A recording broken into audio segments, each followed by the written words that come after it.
हरे कृष्णा समस्त भक्तों का हम हार्दिक स्वागत करते हैं आज का कार्यक्रम में। तो आज हम रामायण से बालकांड पार्ट 16 सीता स्वयंवर देखेंगे। तो लास्ट टाइम हमने देखा था किस प्रकार सतानंद जी विश्वामित्र जी का चरित्र का वर्णन करते हैं और उस चरित्र को जनक महाराज, भगवान राम, लक्ष्मण सुनते हैं ध्यान से। उसके पश्चात जनक महाराज विश्वामित्र जी को पूछते हैं कि मैं आपका क्या सेवा कर सकता हूँ, मैं आपका सेवक हूँ, मुझे आप आज्ञा दीजिए। तो विश्वामित्र जी कहते हैं, हे महाराज, राम लक्ष्मण को मैं मिथिला नगरी में लेकर आया है शिव जी का धनुष को देखने के लिए। बस आप इस धनुष को थोड़ा राम जी को दिखा दीजिए, सिर्फ धनुष को देखेंगे और अयोध्या में चला जाएंगे। तो जनक महाराज कहते हैं कि महर्षि, इस धनुष को दिखाने से पहले इस शिव धनुष का महानता के बारे में मैं आपको बताता हूँ। शिव जी का धनुष भगवान शिव का है और दक्ष प्रजापति एक यज्ञ कर रहे थे। उस यज्ञ में शिव जी को उनका भाग नहीं दे रहे थे, इसलिए शिव जी गुस्सा होकर धनुष को उठाए, समस्त देवताओं को मारने की प्रयास की। समस्त देवता शिव जी को प्रार्थना की। भगवान शिव जी देवताओं के प्रार्थना से संतुष्ट हो जाते हैं और अपना धनुष को ही दान में दे देते हैं। जिस धनुष से मारने के लिए प्रयास कर रहे थे उस धनुष को ही दान में दे देते हैं। और देवता लोग धनुष को लेते हैं। महाराज निमि, जो कि जनक महाराज के पूर्वज रहे, उनके पुत्र हैं, देवरात करके उस पुत्र को क्या करते हैं, उस धनुष को देते हैं धरोहर के रूप में रखने के लिए। देवरात के पास उस धनुष जनक महाराज के पास आता है, उनके वंश में। एक बार जनक महाराज यज्ञ करने के लिए जमीन में हल कर रहे थे, जमीन का शोधन करने के लिए हल कर रहे थे। अचानक उस हल के रेखा के भीतर एक संतान प्रकट हुआ। उस संतान का नाम क्या हुआ? सीता देवी। तो सीता का अर्थ है जो हल करते हैं, हल करने के पश्चात जो रेखा बनता है उसको संस्कृत में सीता कहते हैं। इसलिए उस रेखा में प्रकट हुई वो कन्या है जिसका नाम है सीता। सीता देवी जो 5 साल के आयु उनका थी, उस समय में कुछ फूल तोड़ रहे थे बगीचा में। वो देख रहे कि फूल थोड़ा दूर है, हाथ नहीं जा रहा है। इसलिए सीता देवी अचानक सोचते क्या करूं। देखते हैं कि बाजू में शिव जी का धनुष है। वो शिव जी का धनुष हाथ में उठाते हैं, लेकर फूल तोड़ते हैं, उधर ही रख देते हैं। तो ये दृश्य बाकी मंत्री सब देखते हैं, आश्चर्यचकित हो जाते हैं, क्योंकि जिस शिव धनुष को हजार लोग उठा नहीं पाते, हिला नहीं पाते, सीता देवी अपना एक हाथ से उठाती है, फूल को तोड़ती है और जहां पर था वहां पे रख देती है। ये देख के मंत्री तंत्री जो रहते हैं उनका पसीना छूटता है। वो तुरंत जाकर जनक महाराज को ये सूचना देते हैं। जनक महाराज सीता देवी को बुलाते और कहते हैं कि मैंने सुना तुमने धनुष उठाया। सीता देवी डर जाती और बोलती है, पिताजी मैं धनुष उठाया था लेकिन वहां पर रख दिया फिर से, आप टेंशन मत लो। तो जनक महाराज विचार करते हैं कि सीता देवी इस धनुष को 5 साल के आयु में उठा चुके हैं, इसलिए मुझे ऐसा एक वर चाहिए जो कि धनुष को उठा पाएगा और उस पर प्रत्यंचा लगा पाएगा। इस प्रकार के एक वर चाहिए। इस प्रकार विचार करके उस स्वयंवर का शर्त इसलिए रखा था कि जो व्यक्ति धनुष को उठाएगा और प्रत्यंचा लगा पाएगा, चढ़ा पाएगा, उस व्यक्ति को सीता जी को विवाह में प्रदान करेंगे। इसको कहते हैं वीर्य शुल्क। तो जो व्यक्ति ये वीर्य शुल्क देगा वो व्यक्ति का सीता जी के साथ विवाह संपन्न होगा। इस प्रकार वो विचार कर रहे थे। और विश्वामित्र जी को बताते हैं कि शिव जी का जो धनुष है एक 8 पहिया वाला संदूक में रखा गया था। संदूक मतलब बड़ा बॉक्स, उसमें 8 पहिया रहता है और उस शिव जी का धनुष को उस संदूक के भीतर रखा गया था। जब विश्वामित्र जी कहते हैं कि राम और लक्ष्मण उसको देखने वाले हैं, तो जनक महाराज उनका सैनिक को ऑर्डर देते हैं और सैनिक लोग 5000 बलवान सैनिक उस संदूक को बहुत कष्ट से प्रेशर दे के जनरल क्या करते हैं, खींचते हुए लेके आ रहे हैं। तो आप सोचिए, एक धनुष संदूक के भीतर है, बॉक्स के भीतर है, उसमें व्हील भी है, 8 व्हील है और उसको जनरल 5000 बलवान सैनिक ठेल कर मतलब पीछे से धक्का देकर लेके आ रहे हैं। खाली से धक्का देना उठाना डिफिकल्ट होगा, व्हील रहेगा तो इजी होता है, लेकिन व्हील होता है फिर भी 5000 सैनिक एक साथ किसी तरह अनेक कष्ट, पसीना छूट जाता है और ठेलते हुए धक्का देते हुए लेकर आए और बीच बीच में कितने लोग बेहोश भी हो जाते थे। इस प्रकार जनरली शिव धनुष का शक्ति है, भारी है, वजन है।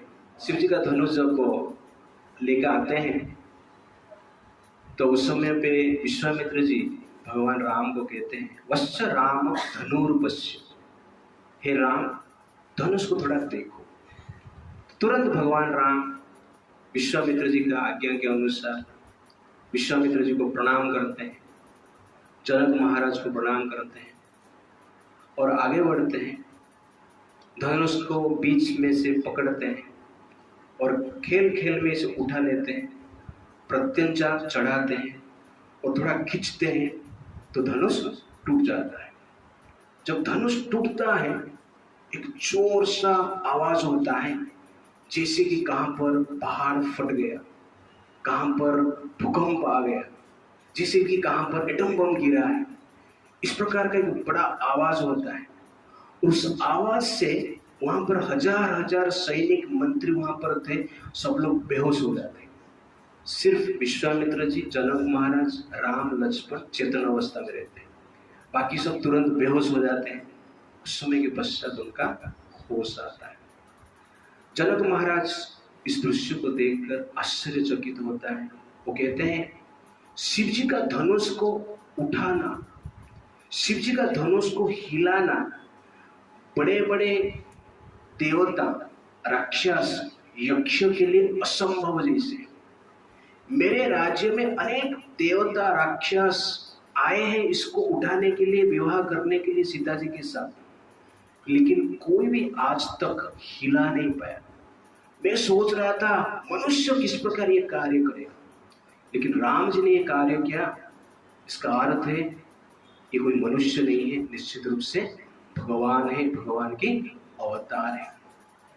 ये आश्चर्यजनक घटना है और उसके साथ साथ जनरली मेरा हृदय भी प्रफुल्लित है, क्योंकि मेरा मन में विचार था कि सीता जी का विवाह कभी संभव ही होगा नहीं, लेकिन भगवान की कृपा से राम जी ने इस धनुष को उठाया। इसीलिए मैं सीता जी को विवाह में देने के लिए प्रस्तुत हूँ। और विश्वामित्र जी को कहते हैं कि आप विवाह का व्यवस्था कीजिए। तो राम जी कहते हैं कि मुझे धनुष देखने की आदेश मिला था, विवाह का आदेश मिला नहीं, और विवाह का आदेश मेरा पिताजी मुझे देंगे। पिताजी जब तक प्रस्तुत नहीं होंगे तब तक जनरल में विवाह नहीं करूंगा। इस प्रकार राम जी विचार करते हैं। तो सीता को प्राप्त करने के लिए देवता भी लालायत थे, राक्षस भी लालायत थे, यक्ष भी लालायत थे, अनेक व्यक्ति लालायत थे। सीता जी को सपने में वो देखते थे। सीता जी का सौंदर्य इतना आकर्षित था कि सीता जी को एक बार देखने के पश्चात वो व्यक्ति दूसरे स्त्री के बारे में सोच नहीं पाते थे। ऐसी सीता जी प्रस्तुत है विवाह करने के लिए, लेकिन राम जी क्या कहते हैं, पिताजी का आदेश चाहिए।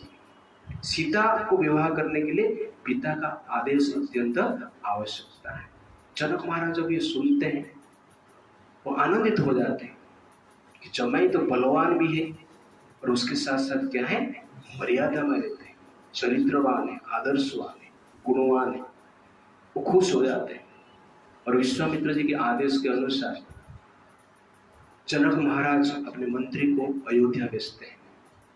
तो मिथिला से अयोध्या आने में उस समय पे घोड़े में 4 दिन लगता था, नेपाल से यूपी आने में 4 डेज में आते हैं। दशरथ महाराज को सूचना देते हैं और दशरथ महाराज उनका निमंत्रण को ग्रहण करते हैं। अपना समस्त सैनिक, मंत्री और परिवार को लेकर भरत शत्रुघ्न के साथ, रानियों के साथ निकल पड़ते हैं। 4 दिन के बाद मिथिला में पहुंचते हैं और विवाह का व्यवस्था होता है। वशिष्ठ जी विवाह से पहले बताते हैं कि दशरथ महाराज का जो वंशज है, डिनास्टी है, उसके बारे में बताते हैं। वो कहते हैं पहले ब्रह्मा जी हुए, ब्रह्मा जी के पुत्र मरीचि हुए, मरीचि के पुत्र कश्यप हुए, कश्यप से ववस्वान हुए, ववस्वान से वैवस्वत मनु हुए, वैवस्वत मनु से इक्ष्वाकु हुए जो कि अयोध्या का पहला राजा थे। इक्ष्वाकु के पुत्र कुशी हुए, कुशी के पुत्र भिक्षुकी हुए, भिक्षुकी के पुत्र वाण हुए, वाण के पुत्र अनरण्य हुए, अनरण्य के पुत्र पृथु, पृथु से त्रिशंकु, त्रिशंकु के पुत्र धुंधुमार, धुंधुमार के पुत्र यौवनाश्व, यौवनाश्व के पुत्र मांधाता, मांधाता के पुत्र सुसंधि, सुसंधि के पुत्र ध्रुवसंधि, ध्रुवसंधि से भरत, भरत से आसित, आसित से सागर, सागर से असमंजस, असमंजस से अंशुमान, अंशुमान से दिलीप, दिलीप से भगीरथ, भगीरथ से रघु, रघु से प्रबुद्ध, प्रबुद्ध से शंख, शंख से सुदर्शन, सुदर्शन से अग्निवर्ण, अग्निवर्ण से सिग्रह, सिग्रह से मरु, मरु से पशुरुख, पशुरुख से अम्बरीश, अम्बरीश से नहुस, नहुस से अयाति, ययाति से नभाग, नभाग से अज, अज से दशरथ महाराज, दशरथ महाराज से राम और लक्ष्मण। 39th generation. कितना जनरेशन? 39। डिटेल्स में वर्णन रामायण, ब्रह्मा जी से लेकर राम जी तक। तो राम जी 39, राम जी से लव कुछ 40। तो इस प्रकार जनरेशन का डिटेल रामायण में वर्णन है। मैंने यहाँ पर देख रहा था, यहाँ पर मंकी कहाँ पे है, वानर कहाँ पे है। जनरल कहते हैं कि वानर से मनुष्य आया है, लेकिन यहाँ पर कोई वानर मुझे नहीं मिला। ओके ना, तो ये जनरली क्लैरिटी हमारे पास होना चाहिए। तो हमारा शास्त्र इतना डिटेल्स के साथ बता रहा है। तो इसके पश्चात वशिष्ठ जी कहते हैं कि हे जनक महाराज, आप अपना वंश का वर्णन कीजिए। तो जनक महाराज भी अपना वंश का वर्णन करते हैं।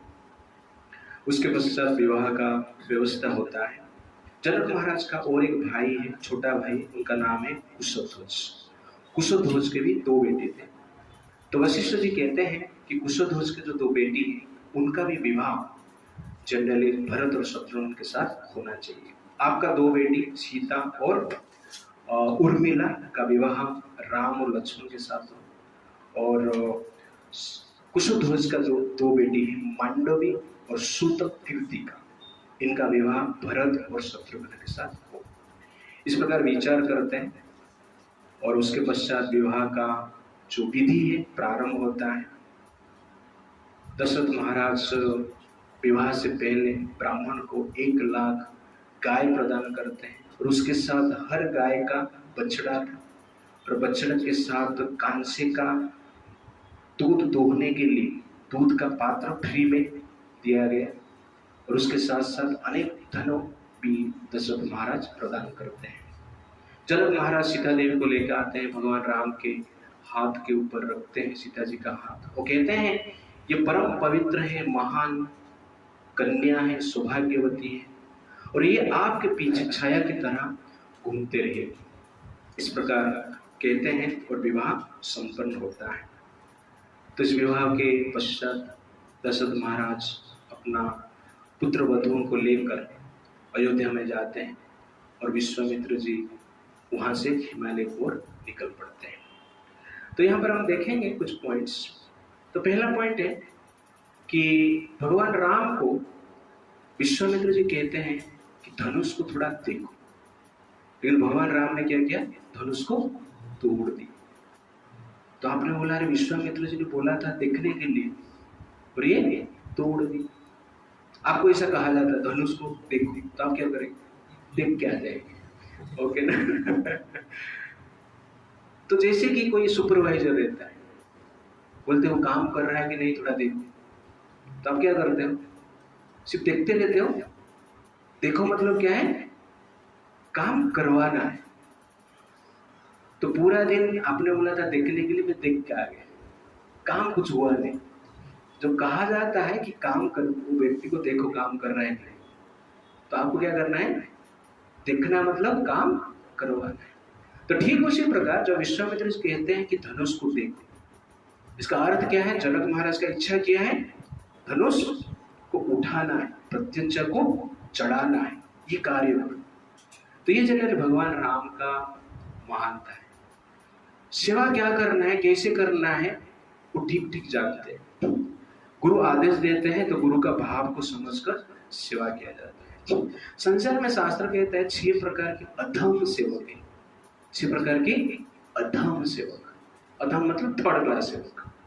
कैसे हैं, इस प्रकार शास्त्र कहता है, अल्लिर्वाणः स्तप्ति भूतः ज्योतिषकः किम एककः प्रेषित प्रेषिका चह सड़ एव सेवक अधम। ये 6 प्रकार के सेवक हैं। अल्ली, अल्ली मतलब मधुमक्खी, मोला अल्ली नहीं है, लेकिन अल्ली मतलब क्या है, मधुमक्खी। मधुमक्खी जैसे सेवक रहते हैं। मधुमक्खी क्या करता है, हर फ्लावर में जाता है, थोड़ा थोड़ा मधु लेके निकल जाता है। वैसे मधुमक्खी जैसे सेवक जो रहते हैं, अनेक सेवा लेंगे, थोड़ा थोड़ा सेवा करेंगे, सेवा कंप्लीट नहीं करेंगे, ऐसी छोड़ देंगे। दैट इज एक्चुअली क्या है, मधुमक्खी जैसा सेवक, जो कि सेवा का कुछ काम नहीं। मतलब खाना बनाने का सेवा दिया गया, दाल आधा बना, राइस आधा बना, सब्जी आधा बना, ठीक ठाक कुछ बना ही नहीं। दैट इज एक्चुअली क्या है, मधुमक्खी जैसे। सेकेंड है वाण। वाण मतलब वाण, धनुष बाण करते हैं, तो वाण जैसे सेवक है। क्या है, सेवा दिया तो गायब, सेवा नहीं करेगा, सेवा छोड़ के भाग जाएगा। दैट इज वाण, अधम सेवक। स्तप्तिभूत सेवक। स्तप्तिभूत मतलब सेवा आपने किसको दिया, कुछ करने के लिए बोला, वो कंफ्यूज ही रहेगा। उसका कंफ्यूजन देख के मालिक क्या कहेगा, मैं ही सेवा कर लेता हूँ, बाजू में बैठ जाए। जैसे आपने ये हमारा सेट करते हैं, कैमरा सेट करते हैं, लेकिन ये जनरल क्या है, स्तब्धिभूत सेवक, कंफ्यूज्ड। ज्योतिषक, ज्योतिषक जो सेवक रहते हैं, उसको सेवा करने के लिए बुलाएंगे तो क्या कहेगा कि प्रभु जी मुझे लग रहा है ये सेवा का समय नहीं, ये सेवा बाद में करेंगे तो ठीक रहेगा। आज जनरली सैटरडे, मुझे लग रहा है नेक्स्ट फ्राइडे करेंगे तो ठीक रहेगा। तो इस प्रकार जनरली सेवा के बारे में भविष्यवाणी करेगा, लेकिन सेवा नहीं करेगा। ये ज्योतिषक है। 5th सेवक है किम एकक। वो जनरली पूछेगा व्हाई मी, मुझे ही सेवा क्यों दे रहे, बाकी लोग को क्यों नहीं दे रहे, मुझे ही क्यों बोलते हो, ये कुछ सेवा नहीं करते उसको बोलो। ये जनरल क्या है, किम एकक का सेवक है। और 6th है प्रेषित प्रेषिका। प्रेषित प्रेषिका मीन्स आपने सेवा किसको दिया, वो बोले हाँ हाँ प्रभु जी सेवा करेंगे, बाद में उसको बुलाया, सेवा हो गया, नहीं प्रभु जी मैं उसको बोला था करने के लेकिन वो क्या कि नहीं मुझे पता नहीं। दैट इज एक्चुअली क्या है, प्रेषित प्रेषिका। ये जो 6 सेवक हैं वो कौन है, अधम सेवक है। क्या क्या है, पहला मधुमक्खी जैसे, सेकेंड वाण, थर्ड स्तब्धिभूत, 4th ज्योतिषक, 5th किम एकक एंड 6th प्रेषित प्रेषिका। बट ओरिजिनल सेवक कौन है, एकात्म सेवा भाव। ऐसा सेवक है जो कि अपना मालिक का भाव को समझकर, हृदय को समझकर सेवा करता है। That is actually Ram. तो राम जी ने विश्वामित्र जी का भाव को समझे, जनक महाराज का इच्छा को जानते थे, इसलिए धनुष उठाए और तोड़ दिए उसको। एकादशी आप लोगों ने सुना है, तो एकादशी देवी भगवान कृष्ण के शरीर से उत्पन्न हुई। एक राक्षस था, राक्षस का नाम है मूर। क्या नाम था? मूर। ब्रह्मा जी से वर प्राप्त किया था, मैं स्त्री के द्वारा मरूंगा, पुरुष के द्वारा नहीं मरूंगा। तो विष्णु के साथ युद्ध किया। जो मूर विष्णु के पास आए युद्ध करने के लिए, भगवान विष्णु सो गए। तो सोने के पश्चात उनका शरीर से एक देवी निकली, जिसका नाम क्या है? एकादशी देवी। और एकादशी देवी के साथ मूर का युद्ध होता है और मूर का मृत्यु हो जाता है, वध कर देते हैं। भगवान उठे और देखे तो मूर मर के पड़ा है। तो भगवान विष्णु आश्चर्य हो गए, मारा को? मैंने तो सोया था। तो देखे कि बाजू में एक देवी है, इसका नाम है एकादशी देवी। तो एकादशी देवी को भगवान ने पूछा कि आपको कैसे पता चला, आपने क्यों मारा उसको? इस प्रकार पूछे। तो एकादशी देवी ने कहा कि मुझे पता था कि आप उसको मारना चाहते हो, इसलिए मैं मार दे। तो भगवान विष्णु संतुष्ट हो जाते हैं कि मेरे मन का भाव को ये जो देवी है समझ गया है, इसलिए वो संतुष्ट होते हैं। और उस दिन से जनरली एकादशी व्रत स्टार्ट होता है। और मूर मरने के पश्चात उसका शरीर से एक जनरली पाप पुरुष निकला, अधर्म का पुरुष, पाप पुरुष निकला। वो पाप पुरुष भगवान विष्णु को कहता है कि मुझे रहने का स्थान दीजिए। तो उस समय भी भगवान विष्णु कहते हैं कि आप एकादशी के दिन क्या करना है, जो ग्रेन्स है वहां पर रहिए। इसलिए एकादशी के दिन जब हम ग्रेन्स लेते हैं, चावल दाल ये सब जो लेते हैं, वो जनरली पाप खाते हैं, इस प्रकार कहा जाता है। और एकादशी का अर्थ क्या है? सेवा करना। तो एकादशी देवी जो उत्पन्न हुए सेवा करने के लिए उत्पन्न हुए, इसलिए एकादशी मीन्स सेवा करने का अवसर है। इसलिए भगवान विष्णु प्रसन्न होते हैं जब उनकी इच्छा के अनुसार व्यक्ति सेवा करते हैं। और यहाँ पर और एक लेसन है कि जब धनुष तोड़ देते हैं, जनक महाराज कहते हैं कि आप विवाह करो, और सीता देवी हार लेके आ रहे हैं। भगवान राम क्या बोलते हैं? रुक जाओ, शादी नहीं करना है। तो सब लोग आश्चर्य हो जाते हैं, मानो ऐसा फिल्म ही बना है, धनुष टूट गया है, सीता देवी हार लेके आ रहे हैं और हीरो बोल रहे हैं रुक जाओ। सब लोग स्तब्ध हो जाएंगे, ऐसा कैसे? क्योंकि जिस सीता को पाने के लिए अनेक वर्ष तक राजा महाराज प्रयास करते हैं लेकिन प्राप्त नहीं कर पाते। जनक महाराज कहते हैं जितना राजा लोग परास्त हुए, जितना राजा लोग धनुष को उठा नहीं पाए, समस्त राजा मिलकर मिथिला के ऊपर आक्रमण किए एक साथ। और मैंने समस्त राजा के साथ 1 साल तक युद्ध किया, मेरा संसाधन सब खत्म हो गया। उसके पश्चात मैं देवताओं को प्रसन्न किया, तपस्या की, देवताओं के कृपा से उस राजा को मैंने हराया। तो इस प्रकार सीता जी का ब्यूटी है। लेकिन भगवान राम क्या बोलते हैं? रुक जाओ, पिताजी का आदेश है। तो ये जनरली वास्तव में असली हीरो का लक्षण है। असली हीरो वो व्यक्ति है जो कि भोग को त्याग करता है। जो भोगता है वो भोगी है, लेकिन जो भोग को त्याग करता है वो कौन है? योगी है। भोग करना इजी है, लेकिन भोग को रिजेक्ट करना, मना करना, no to enjoyment is very very difficult in life. जो भोग को त्याग कर पाता है वो वास्तव में भोग कर पाता है। जो भोग को भोगने की प्रयास करता है वो भोग नहीं पाता है, वो जीवन में हार जाता है, एग्जाम में फेल हो जाता है, तपस्या में सफल नहीं होता है। विश्वामित्र जी के पास टाइम में हमने देखा, मेनका आई, विश्वामित्र बोल पाए, मना कर पाए नहीं, 10 साल तक उनके पास रहे। लेकिन वहां पर भगवान राम यहाँ पर जीते। मेनका के सामने, सीता जी के सामने मेनका का ब्यूटी इतना कुछ बड़ा नहीं, बट राम जी यहाँ पर क्या कर रहे हैं? मना कर रहे हैं। That is exactly real power, real शक्ति। तो शक्ति इसलिए नहीं है कि भोग करने की शक्ति हमारे पास है, फाइटिंग करने की शक्ति हमारे पास है, लेकिन रियल शक्ति क्या है? भोग को मना करने की शक्ति। No to sense enjoyment is exactly real power. College में आप गए और कोई लड़की आई आपको प्रपोज की, I love you, no I hate you, I don't love you. जब आप बोलते हो दैट इज क्या है? रियल पावर, रियल शक्ति। एक बार एक लड़का था, वो बैंक में गया अकाउंट बंद करने के लिए, लेकिन प्राइवेट बैंक में सुंदर सुंदर लड़कियों को रखा जाता है। वो लड़कियों को देख के और एक अकाउंट खोल के आ गया।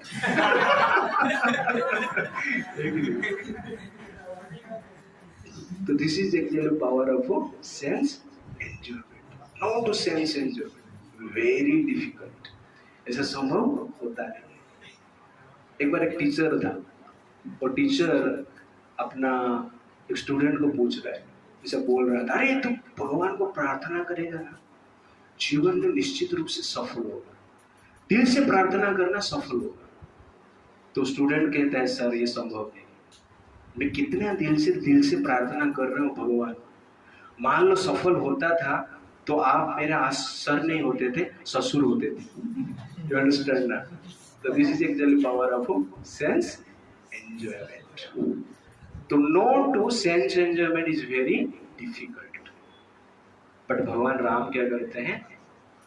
सीता जी को देखते हैं, लेकिन कहते हैं कि पिताजी का आदेश चाहिए। इसलिए धर्म का उच्चारण करना इजी है, लेकिन धर्म का आचरण करना डिफिकल्ट है। उच्चारण तो सब लोग करते हैं, लेकिन आचरण वेरी रेयर पर्सन करते हैं। और भगवान राम जो है, कहा जाता है राम विग्रहवान धर्म साक्षात। राम जो है धर्म का विग्रह है, साक्षात धर्म का मूर्तिमंत प्रतीक है। इसीलिए धर्म का पथ में चलना, इंद्रियों को नियंत्रण करना डिफिकल्ट है। जिस प्रकार रस्सी में चलना डिफिकल्ट है, वैसे इंद्रियों को नियंत्रण करना भी उतना ही डिफिकल्ट है। रस्सी में चलना होता है, लेकिन प्रैक्टिस करने से होता है। आपको कहा जाएगा कि आज ही रस्सी में चल, तो आप क्या करोगे? असंभव है। रस्सी लेके सुसाइड कर देना चाहिए, लेकिन रस्सी में चलना डिफिकल्ट है। रस्सी में चलना है। सेंस एंजॉयमेंट करना मतलब क्या है? सुसाइड करना है, अपना विफलता स्वीकार करना है, ग्रहण करना है, इन्वाइट करना है। लेकिन हमें रस्सी लेके सुसाइड नहीं करना है। क्या करना है? रस्सी में चलना है। इसलिए धर्म का पथ पर चलना डिफिकल्ट है, लेकिन चलने का प्रैक्टिस करना अत्यंत आवश्यक है। तो रस्सी में चलते हैं तो इधर उधर देखते नहीं। इस प्रकार रामचरितमानस में कहा गया है कि भगवान राम जब मिथिला में आए तो राम लक्ष्मण मिथिला नगरी घूमने के लिए निकल पड़े। तो राम जी से सीधा ही चल रहे, सामने ही देख रहे, इधर उधर नहीं देख रहे। तो वहां पर मिथिला नगरी में जो स्त्रियां थे, कन्याएं थे, तो राम जी को देख रहे, बोल रहे सीधा ही चल रहे, किसको देख ही नहीं रहे। हम लोग ऊपर है, इतना सुंदर है, फिर भी कोई नहीं देख रहे ये दोनों। तो दूसरा सखी बोलती है कि राम है, और राम धर्म का मूर्तिमंत प्रतीक है। वो केवल धर्म को ही देखते हैं, बाकी कुछ नहीं देखते, इसलिए इधर उधर नहीं देख रहे। तो कहने का अर्थ है जो धर्म के पथ पर है वो भोग को देखते नहीं है, आगे बढ़ते हैं। और इस प्रकार रस्सी में चलना जैसे, तो रस्सी में जो चलते हैं जिन्हें बैलेंस से चलना पड़ता है। दृष्टि इधर उधर हो जाएंगे तो क्या हो जाएगा? गिर जाएंगे। तो इसलिए आजकल लोग क्या करते हैं? सब लोग नीचे गिर रहे हैं। कॉलेज में जा रहे हैं पढ़ाई करने के लिए, रस्सी में चलने के लिए, बाद में क्या है? गिरते हैं। तो एक लड़का था, और लड़की के सामने जाता है, आई लव यू बोलता है और गिर जाता है। उसके बोलता है आई लव यू, बाद में गिर जाता है।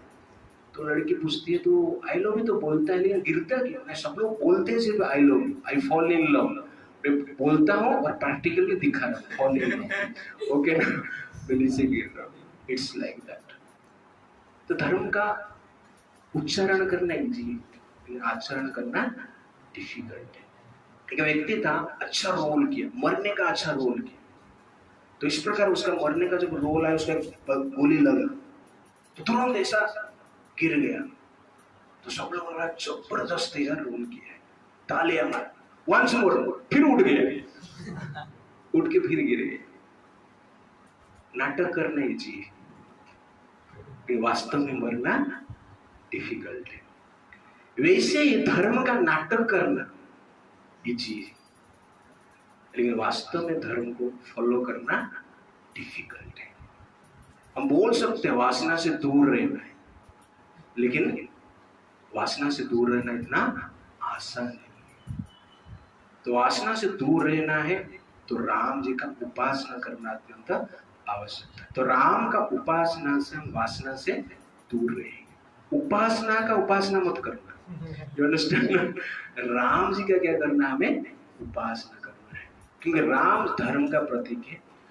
तो हम राम जो 100% धर्म को फॉलो करते हैं, ऐसा जनरली सब लोग फॉलो नहीं कर पाएंगे, लेकिन जो राम को फॉलो करता है वो जनरली धर्म को फॉलो कर लेता है। जैसे लक्ष्मण जी कभी कभी गुस्सा हो जाते थे, लेकिन राम जी बोलते चुप चुप शांत। भीमसेन भी कभी कभी गुस्सा हो जाते थे, युधिष्ठिर महाराज बोलते थे चुप चुप शांत हो जाते। तो कभी कभी सेंस को कंट्रोल करना लक्ष्मण के लिए, भीम के लिए कठिन हो जाता है, लेकिन राम के आदेश के अनुसार, युधिष्ठिर के आदेश के अनुसार अपना सेंस को कंट्रोल कर पाते हैं। वैसे ही हम लोग अपना सेंस को कंट्रोल करना डिफिकल्ट हो सकता है, लेकिन जब एक गुरु के आदेश के अनुसार हम जीते हैं, जब एक प्रकार की व्यक्तित्व को हम मानते हैं जो कि धर्म को फॉलो करते हैं और उस व्यक्ति के प्रति समर्पित रहते हैं, तो धर्म को फॉलो करना क्या हो जाता है, इजी हो जाता है। अदरवाइज इट्स एक्चुअली क्या है, डिफिकल्ट है। कैकेयी जी राम जी को कहते हैं कि आप मेरा आदेश मानेंगे तो आप धर्म को फॉलो करने वाले में होंगे। धर्म मतलब सत्य, तप, दान और क्या है, दया। ये धर्म का 4 प्रिंसिपल है, सत्य, तप, दान और दया। तो आप वन में जाएंगे तो सत्य को फॉलो किया आपने, पिता का आज्ञा पालन करने के लिए आप बनेंगे, और वन में जाकर क्या करेंगे, तप करेंगे, और दान जो राज्य भरत को देंगे, और दया मेरे ऊपर करेंगे। इसलिए आपको आपका वन में जाना धार्मिक है। कैकेयी के लिए इजी है बोलना। वास्तव में धर्म क्या है, सत्य और तप को स्वयं को करना है। हमें सत्य का आचरण करना है और तप का तप करना है, ये स्वयं के लिए होता है। दूसरे को तू सत्यवादी बन जा, तू तपस्या कर। तो कैकेयी इस प्रकार बोल रहे हैं राम जी, आप सत्यवान बन, आप तपस्या करें। वास्तव में धर्म मतलब क्या है, सत्य का आचरण स्वयं करना है, और जो तपस्या है स्वयं करना है। दान और दया दूसरे के लिए करना है। तो यहाँ पर कैकेयी दान अपने लिए चाहते हैं और दया भी अपने लिए चाहते हैं। तपस्या कौन करेगा, राम करेंगे। तो इस प्रकार नहीं होना चाहिए। दया और दान अन्य व्यक्ति का उन्नति के लिए करना चाहिए, कल्याण के लिए करना चाहिए, और सत्य और तप अपने लिए करना चाहिए। दैट इज एग्जैक्टली क्या है, वास्तव में धर्म है। और भगवान राम क्या करते हैं, इस धर्म को फॉलो करते हैं।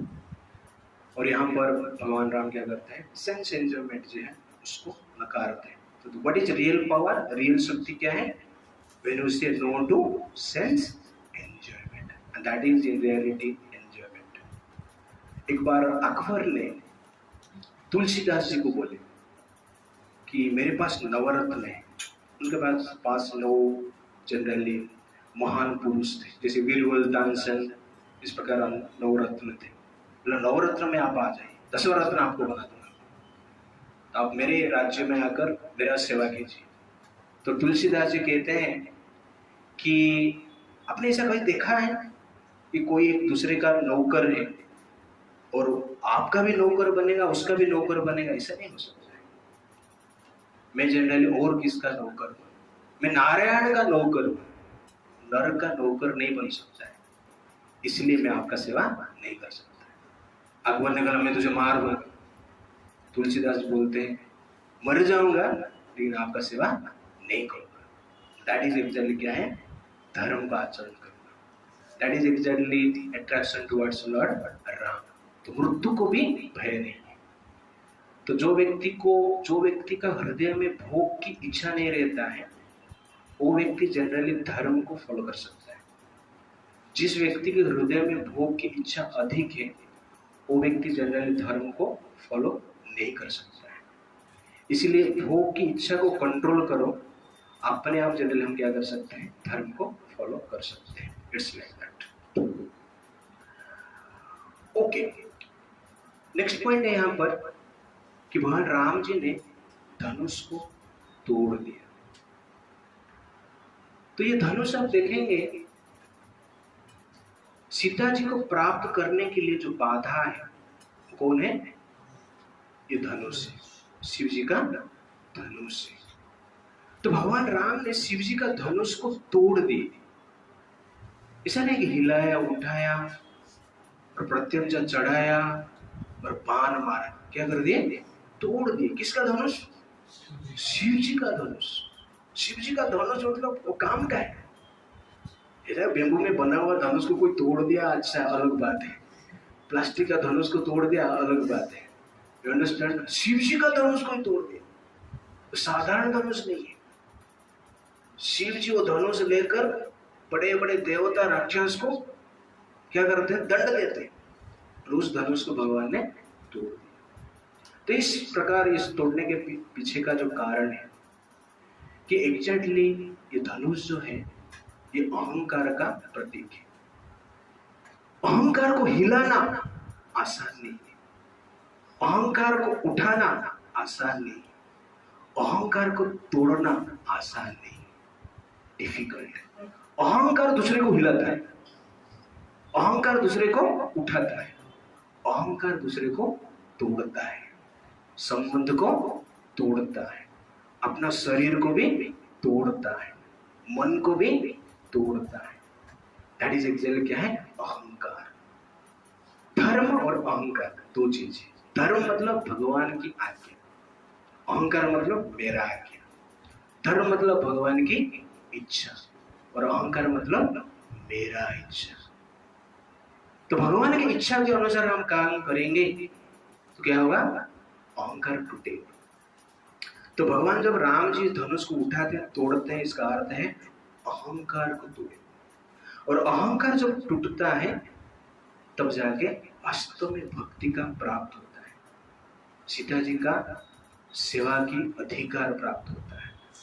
तो भक्ति और भगवान के बीच में बाधा कौन है? अहंकार है। अहंकार को कौन तोड़ा? राम जी ने तोड़ा। बाकी राक्षस, बाकी देवता, बाकी यक्ष अहंकार को तोड़ नहीं पाए। इसका अर्थ क्या है? अहंकार को केवल राम ही तोड़ पाएंगे। कहने का अर्थ है भगवान राम के शरण में जब हम जाते हैं, भगवान राम का जब हम सेवा करते हैं, भगवान राम के आदेश के अनुसार हम कार्य करते हैं, तो भगवान की कृपा से हमारा अहंकार क्या होता है? टूटता है। और अहंकार जब टूटता है भक्ति हमें प्राप्त होता है। और भक्ति जब प्राप्त होता है मन को शांति मिलता है। तो मन जनरली अहंकार के अनुसार कार्य करता है, इसलिए मन में शांति नहीं। तो शांति को नष्ट कौन करता है? अहंकार करता है। शरीर स्वास्थ्यवान चाहिए, हेल्दी शरीर चाहिए। तो धर्म के अनुसार हमें आहार लेना चाहिए, धर्म के अनुसार हमें सोना चाहिए, उठना चाहिए, तब जाके शरीर क्या रहेगा? ठीक रहेगा। लेकिन अहंकार के कारण हम क्या करते हैं? हम कभी भी सोएंगे, कभी भी उठेंगे, कुछ भी खाएंगे, तो क्या होगा? शरीर ठीक रहेगा। इसलिए अहंकार क्या करता है? स्वास्थ्य को भी मारता है। पहली बार आपने सुना रहे, अहंकार भी स्वास्थ्य को मार रहा है। क्यों? क्योंकि धर्म के अनुसार हम नहीं जीते। क्योंकि भगवान ने निर्णय किया है कि खाना क्या है, तो भगवान के आदेश के अनुसार हम खाएंगे तो स्वास्थ्य भी ठीक रहेगा। भगवान के आदेश के अनुसार हम सोएंगे, उठेंगे तो स्वास्थ्य ठीक रहेगा। भगवान के आदेश के अनुसार हम एक्सरसाइज करेंगे तो भी स्वास्थ्य ठीक रहेगा। तो इसीलिए धर्म क्या करता है? स्वास्थ्य को ठीक रखता है।